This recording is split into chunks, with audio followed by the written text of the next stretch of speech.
الحمد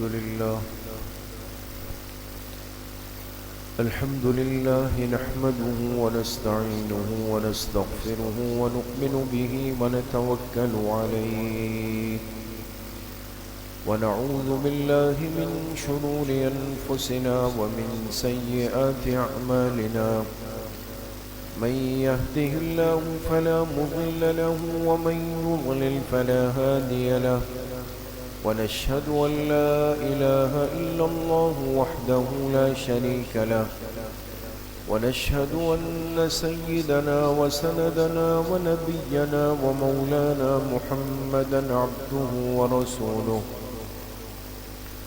صلى الله تعالى عليه وعلى آله وأصحابه أجمعين أما بعد فأعوذ بالله من الشيطان الرجيم بسم الله الرحمن الرحيم يا أيها الذين آمنوا اتقوا الله حق تقاته ولا تموتن إلا وأنتم مسلمون وقال رسول الله صلى الله عليه وسلم من استطاع منكم الباءة فليتزوج فإنه أغض للبصر وأحسن للفرج صدق الله وصدق رسوله النبي الكريم ونحن على ذلك لمن الشاهدين والشاكرين والحمد لله رب العالمين.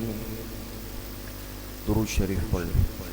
اللهم صل على محمد وعلى آل محمد كما صليت على إبراهيم وعلى آل إبراهيم إنك حميد مجيد.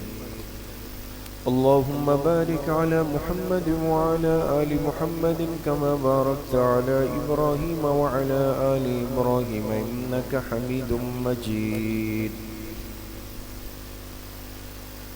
میرے محترم دوستو، بھائیوں اور بزرگوں،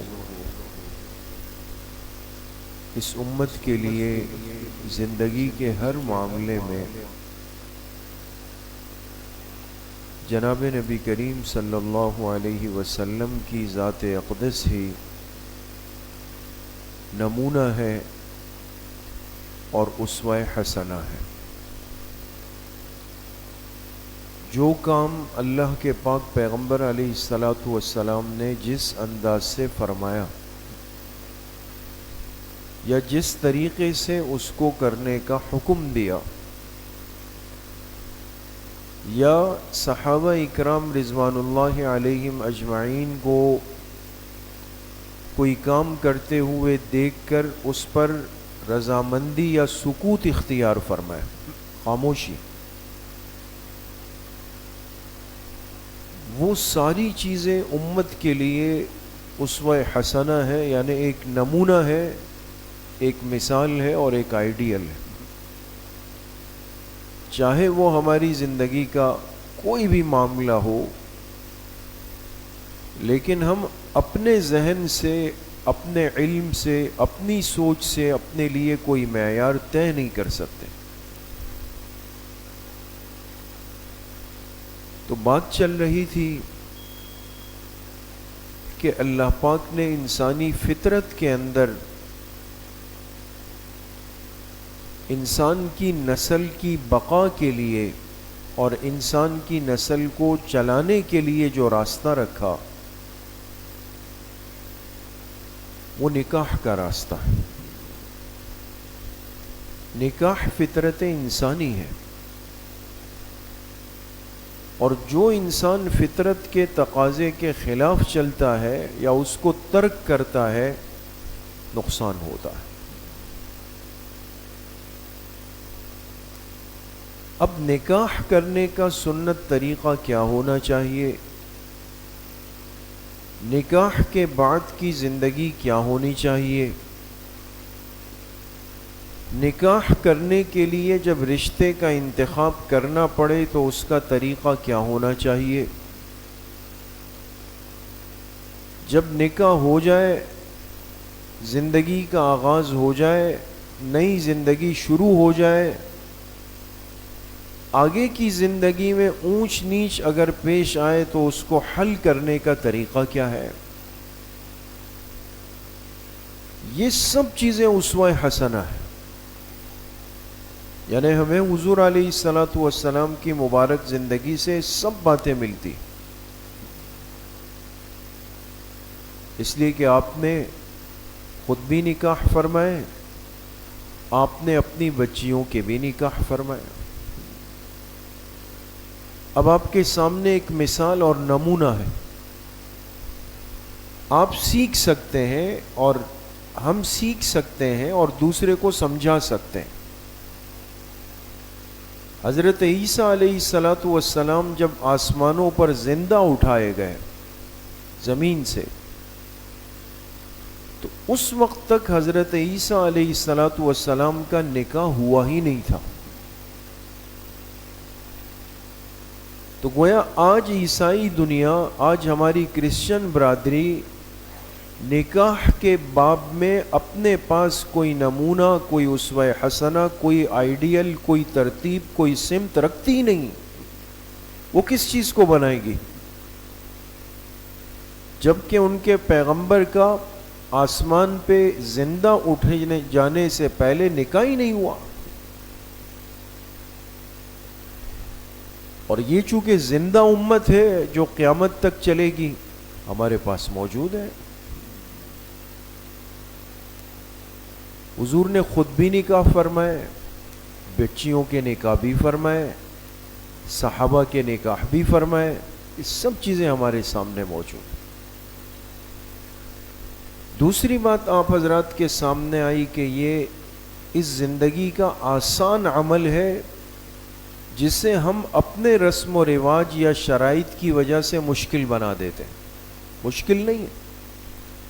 انسان ایک کام کو خود مشکل بنائے تو قصوروار یہ ہے.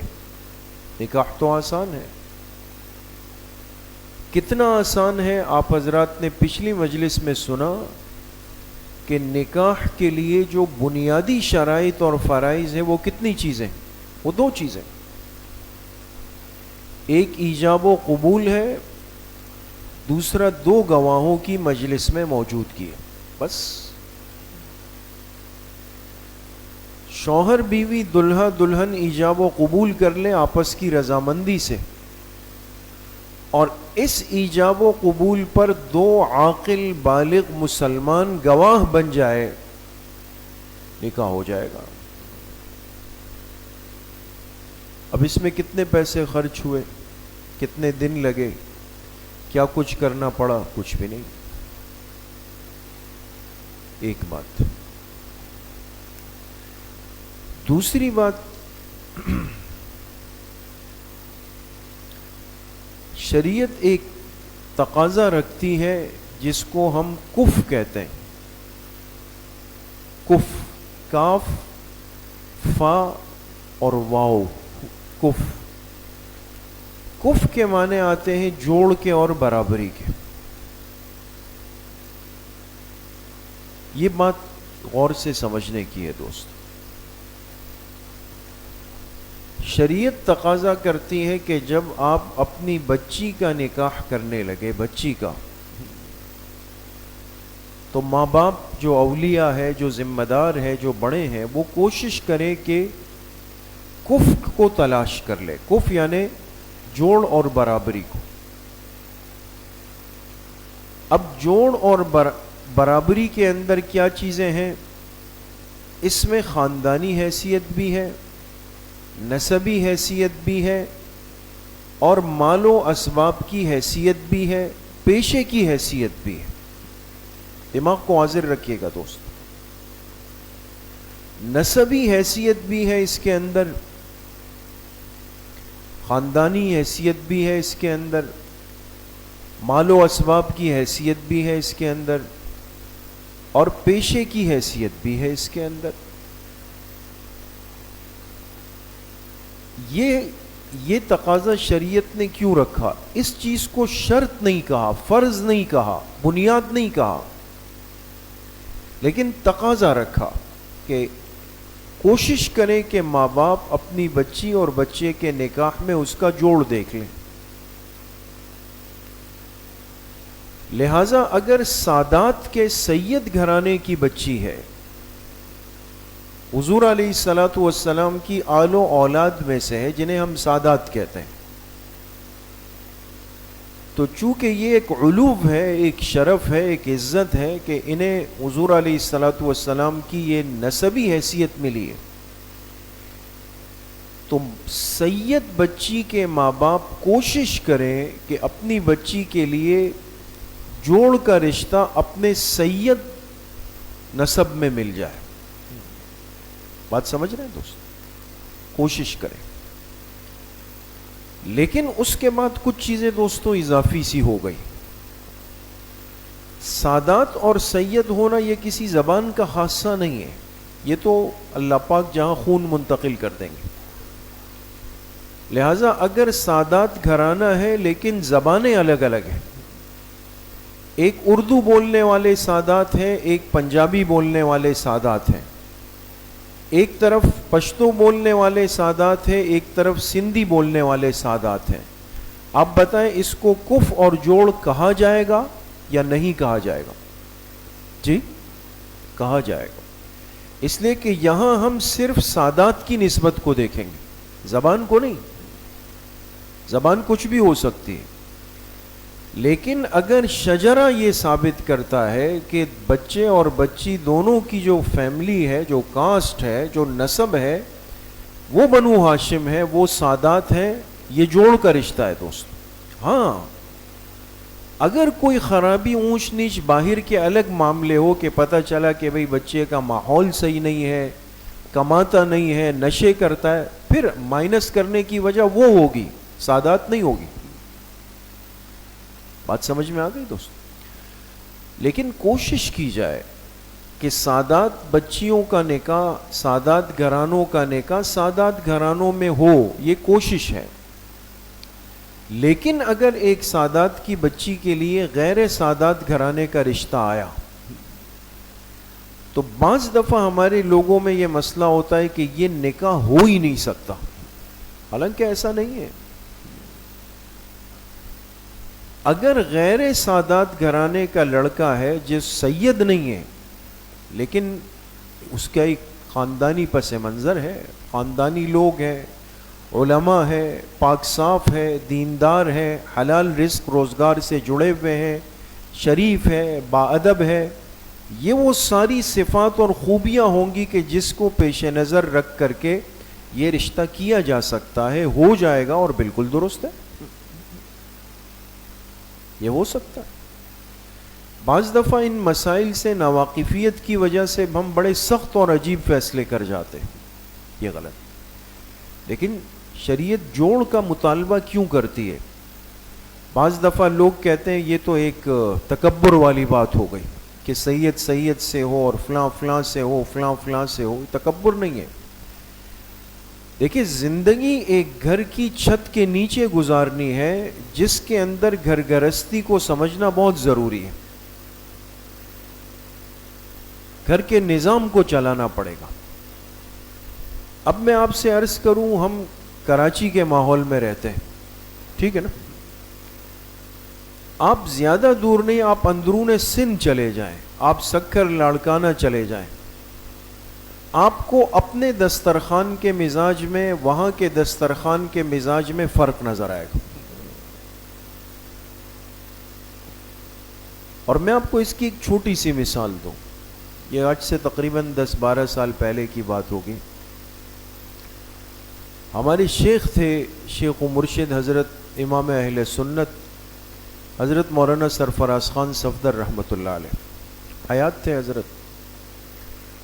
تو ہم سال میں کبھی 1 مرتبہ 2 مرتبہ کوشش کر کے ہمارے حضرت مفتی صاحب رحمۃ اللہ علیہ، اللہ ان کی مغفرت فرمائے، شیخ سے ملنے کے لیے چلے جاتے تھے۔ وہ بہت زیادہ بیمار تھے۔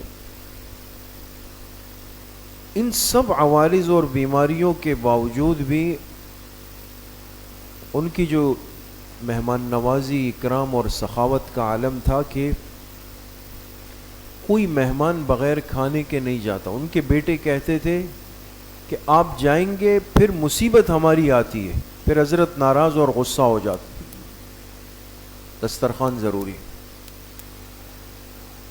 تو دسترخوان لگایا، حضرت کے بیٹے تھے، اور سالن کے ڈونگے آ گئے. سالن تو ڈونگوں میں آتا ہے نا.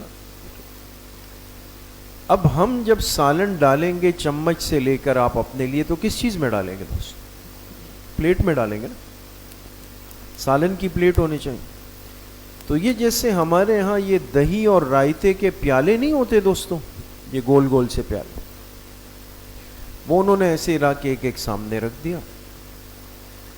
سالن رکھ دیا، روٹی رکھ دی، اب سب بیٹھے ہوئے. تو اب ہمارے ذہن میں کیا تھا کہ اب کیا آئیں گی؟ پلیٹیں آئیں گی. تو ان کے بیٹے نے کہا بسم اللہ فرمائیں، بسم اللہ کریں. سمجھ میں نہیں آ رہا کہ ایسا نہ ہو کہ ہم پیالے میں ڈال دیں اور وہ کہیں اس میں تو نہیں ڈالنا تھا، یہ کیسے لوگ آ گئے. تو ہم نے کہا نہیں، آپ پہلے لے لیں، آپ لے لیں. مقصد یہ تھا کہ یہ ڈالیں گے تو ہمیں بھی سمجھ آئے گی. خیر انہوں نے وہ سالن لیا اور ہمارے ان پیالوں میں خود اپنے ہاتھ سے ڈالا. اس کے بعد پتہ چلا، ہمارے اور بھی ساتھی تھے وہاں گجرانوالہ میں، انہوں سے ہم نے جب پوچھا تو انہوں نے کہا ہمارے ہاں معمول یہ کہ ہم سالن پلیٹ میں نہیں ڈالتے زیادہ، بلکہ گول پیالوں کے اندر ڈالتے. اب ہم ایک ملک کے رہنے والے لوگ ہیں، لیکن دسترخوان کی معاشرت میں بھی فرق ہے. ایک بچی ایک گھرانے سے دوسرے گھرانے میں شادی ہو کر آئے گی تو وہ کوئی 1 مہینے 3 مہینے کا معاملہ تو نہیں ہے، پوری زندگی ہے. وہ ذہنی مناسبت جڑی ہوئی ہو، ورنہ عورتوں کے مزاج میں کمزوری ہے. اس بچی نے 2-3 مرتبہ اگر کچھ کر لیا تو بچی کو اس کی ساس کہے گی کہ تم نالائق اور پوہڑ بہو ہو، تم اس گھر میں لانے کے قابل بھی نہیں تھی، ہے نا. شریعت ایسی باتوں کی پہلے سے روک کر دیتی.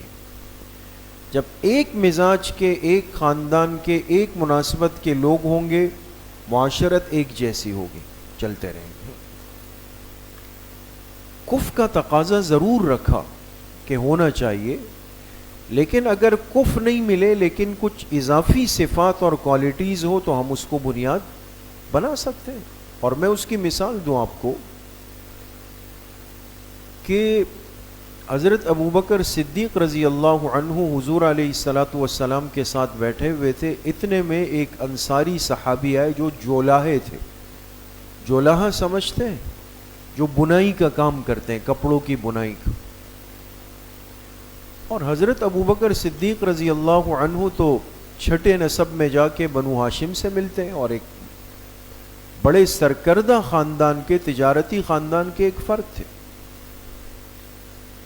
یہ انصاری صحابی آئے جو جولاہے تھے پیشے کے اعتبار سے، حضور علیہ السلام کے ساتھ بیٹھ گئے، کچھ بات کی.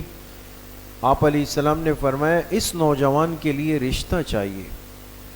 تو حضرت ابوبکر صدیق رضی اللہ تعالی عنہ نے اپنی بہن کا نکاح اس انصاری صحابی سے جو پیشے کے اعتبار سے جولاہے تھے لیکن تھے حضور علیہ السلام کے صحابی اور باکمال شخصیت تھے، اپنی بہن کا نکاح ان سے فرمایا. اسی مجلس میں طے ہوا، نکاح ہو گیا. عبد الرحمن ابن عوف رضی اللہ عنہ، جن کا نام صحابہ میں جب آتا ہے تو سب سے مالدار ترین صحابی، جن کے سینکڑوں اونٹ تجارت میں بیک ایک وقت میں مکہ سے شام، مدینہ سے شام اور شام سے مدینہ چلتے تھے. لیکن ان کی صاحبزادی جب نکاح کے عمر کو پہنچی تو آپ کو پتہ ہے عبد الرحمن ابن عوف رضی اللہ عنہ نے اپنا داماد کس کو بنایا؟ حضرت بلال حبشی رضی اللہ عنہ ان کے داماد بنے، کہ جو اپنے خاندانی پس منظر کے اعتبار سے کوئی بڑی شخصیت نہیں تھے، پیچھے سے حبشہ سے آئے ہوئے نوجوان تھے، لیکن چونکہ حضور علیہ السلام کے خادم خاص ہیں اور امت کے مؤذن اول ہیں، ان صفات کو دیکھتے ہوئے اس بڑے درجے کے صحابی نے اپنی بچی کا نکاح ان سے کروایا، ان کو اپنا داماد بنایا. اور اس سے بڑھ کے بات عرض کروں، تاریخ کا سب سے جو ایک دردناک واقعہ ہے اس امت کے دل، دماغ، سینے، ہر چیز پر، وہ ہمارے شہدائے کربلا ہے نا. حضور علیہ الصلوۃ والسلام کا خانوادہ شہید ہوا ہے اور بڑی مظلومیت کے ساتھ ہوا ہے. جب حضور علیہ الصلوۃ والسلام کے نواسے حضرت حسین رضی اللہ عنہ کربلا میں شہید ہوئے اور مابقیہ لوگ جب واپس مدینہ منورہ آئے تو حضرت حسین رضی اللہ عنہ کے نکاح میں ایران کے بادشاہ کی بیٹی جو شہزادی تھی اپنے وقت کی، جس کا نام شیربانو تھا، شیربانو، وہ شیربانو بھی ظاہر سی بات ہے بیوہ ہو گئی. حضرت حسین رضی اللہ عنہ شہید ہو گئے. تو اس بچی کے پاس دو نسبتیں تھیں، ایک تو حضرت حسین کی بیوہ ہے رضی اللہ عنہ کی، یعنی خاندان اہل بیت کی ہے، اور اپنے خاندانی پس منظر میں ایک بادشاہ کی شہزادی ہے. دونوں باتیں تھیں. لیکن ان کا نکاح کن سے ہوا؟ مدینہ منورہ کے اندر ایک غلام کو آزادی ملی، لیکن وہ غلام تھے کہ جو حضور علیہ السلام کے صحبت یافتہ اور اصحاب صفہ میں بیٹھنے والے تھے. تو خود حضرت زین العابدین رحمہ اللہ، جو کہ حضرت حسین رضی اللہ عنہ کے وہ بیٹے ہیں جو شہدائے کربلا میں محفوظ رہے، انہوں نے اپنی اس والدہ کا نکاح اس آزاد کردہ غلام سے کروایا. اگر یہ رشتے نہیں ہو سکتے تھے تو یہ صحابہ نے کیا کیا؟ عرض کرنے کا مقصد یہ ہے کہ آج بعض باتوں میں شدت کی وجہ سے نقصان ہوا ہے. کسی بھی بات کو ناک کا مسئلہ بنا لینا، عزت کا مسئلہ بنا لینا، دماغ پہ سوار کر لینا اور یہ سمجھنا کہ اگر ایسا ہو گیا تو پھر تو عزت خاک میں مل گئی، یہ جذباتی باتیں ہو سکتی ہے دوستوں، شریعت نہیں ہے. دوسرا، احتیاط کرنی چاہیے. فتنہ پرور لوگ زیادہ دنیا کے اندر گھومتے ہیں، وہ دماغ خراب کرتے ہیں، الٹی سیدھی باتیں کریں گے، آپ کو غلط باتیں آپ کے دماغ میں انڈیل دیں گے اور آپ سے کہیں گے ایسا نہیں، ایسا نہیں، ایسا نہیں، ایسا نہیں، ایسا نہیں، اور آپ کو اس چیز سے دور کر دیں گے. بعد میں آپ کو پتہ چلے گا کہ اس میں شرعاً کوئی ممانعت اور قباحت نہیں تھی. آسان ترین کام ہے دوستوں. حضرت عبداللہ ابن عمر رضی اللہ عنہ طواف فرما رہے تھے. طواف کہاں پر ہوتا ہے دوستوں؟ جی، خانہ کعبہ، بیت اللہ شریف کا طواف فرما رہے، اور ان کے ساتھ ان کے شاگرد خاص تھے حضرت عروہ. یہ تابعی ہیں. حضرت عروہ ان کے ساتھ تھے. آپ جانتے ہیں کہ دوران طواف کوئی مخصوص دعا کسی چکر کے لیے نہیں ہے نا، کوئی خاص دعا نہیں ہے طواف کے اندر. انسان جو دعائیں یاد ہے سب پڑھ سکتا ہے، اور ضرورت کی بات چیت بھی دوران طواف ضرورت کی ہو سکتی. اب طواف ہو رہا ہے، لیکن ہوا کیا کہ دوران طواف یہ شاگرد ہیں حضرت عروہ، عبداللہ ابن عمر استاذ ہیں، تو ان سے کہا کہ آپ سے ایک بات عرض کروں، آپ ناراض تو نہیں ہوں گے؟ فرمائے کہ میں چاہتا ہوں کہ میں آپ کی خاندانی نسبت میں آ جاؤں، آپ مجھے اپنا داماد قبول کریں گے؟ دوران طواف بات کی. عبداللہ ابن عمر رضی اللہ عنہ خاموش ہو گئے، کوئی جواب بھی نہیں دیا. طواف ختم ہوا، سعی فارغ ہو کر یہ حضرات جب گئے، کچھ دنوں بعد مدینہ منورہ آ گئے. ان کو لگا کہ شاید استاذ کو قبول نہیں، تو خاموش ہو. عبداللہ ابن عمر رضی اللہ عنہ نے ان کو بلایا اور کہا کہ عروہ آپ نے مکہ مکرمہ میں مجھ سے کوئی بات کی تھی طواف کے دوران. کا جی، کہ چونکہ نکاح کا پیغام دوران طواف دینا یہ ایسی کوئی ضروری بات نہیں ہے کہ جس کی گنجائش رکھی جائے طواف کے دوران، یعنی کوئی ضروری بات نہیں تھی، طواف کے بعد بھی ہو سکتی تھی، اس لیے جواب تو میں نے اس وقت نہیں دیا. تاکہ آپ مسئلہ سمجھ لیں کہ یہ باتیں دوران طواف نہیں ہونی چاہیے۔ اب رہ گئی بات کہ آپ نے پیغام دیا، تو اب آپ بتائیں کہ آپ کے گھر والوں کی رائے کیا ہے۔ انہوں نے کہا گھر والے بھی راضی ہیں، میں بھی راضی ہوں۔ اب آپ کے جواب کا انتظار ہے۔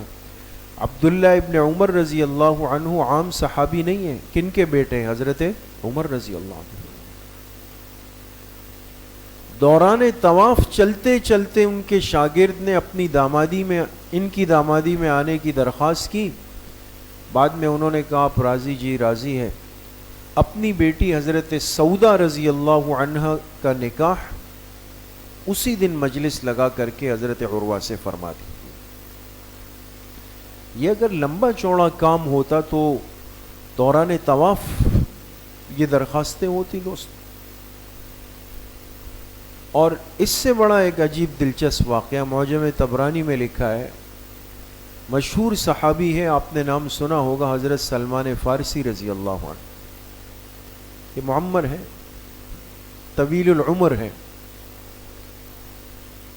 اب حضرت سلمان فارسی رضی اللہ عنہ اور ایک اور صحابی یہ جا رہے تھے مدینہ منورہ میں چلتے چلتے، تو حضرت سلمان فارسی رضی اللہ عنہ نے اپنے اس ساتھی سے کہا کہ میں کافی دنوں سے ارادہ کر رہا ہوں نکاح کرنے کا۔ میں کہا کوئی گھرانہ، کوئی خاندان ذہن میں؟ کہا یہ جو گھرانہ ہے نا آگے جو انصار کا ہے، اس گھر میں ارادہ ہے نکاح کا، لیکن اب کیا کروں، میرے طرف سے کون پیغام لے جائے؟ آپ میرے دوست ہیں، آپ چلے جائیں۔ انہوں نے کہا ٹھیک ہے، آپ انتظار کریں، میں جاتا ہوں۔ حضرت سلمان فارسی رضی اللہ عنہ کھڑے ہو گئے، کافی دیر گزری، وہ آئے نہیں، واپس نہیں آئے، دیر ہو گئی، چلے گئے۔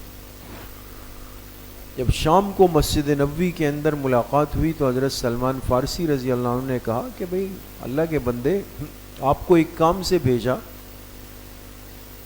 کہ جا کے اس گھر میں میرے لیے نکاح کا پیغام لے جاؤ اور کیا جواب دے مجھے بتاؤ، تو آپ تو گئے اور پھر آئے ہی نہیں پلٹ کر۔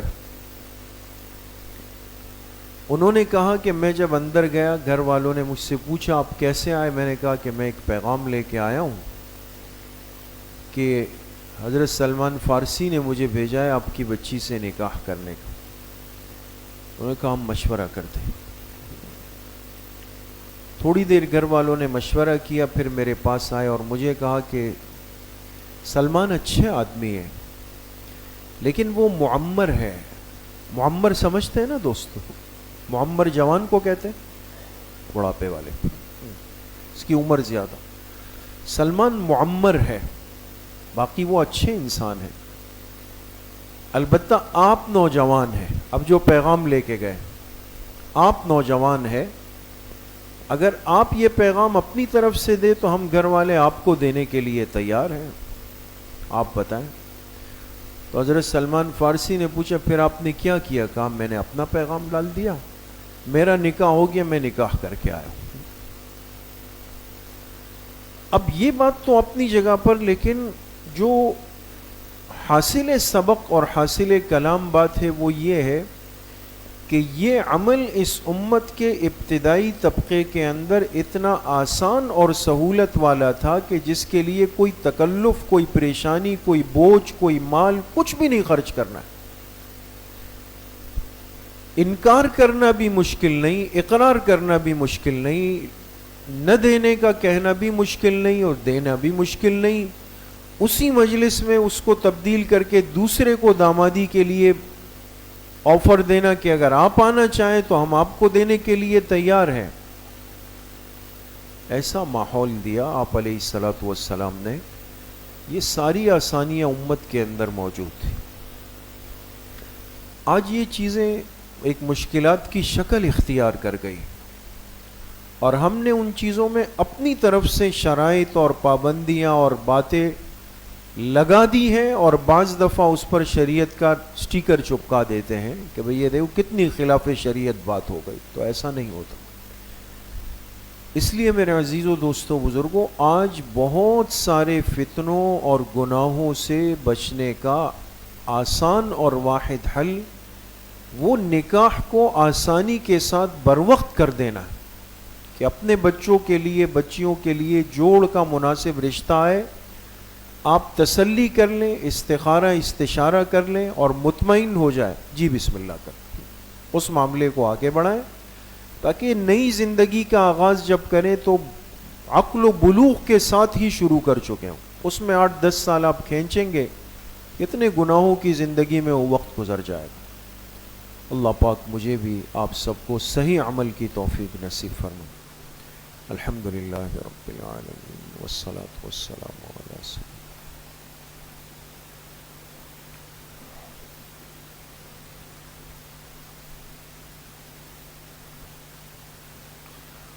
وصلی اللہ وسلم علی نبینا محمد وآلہ واصحابہ اجمعین.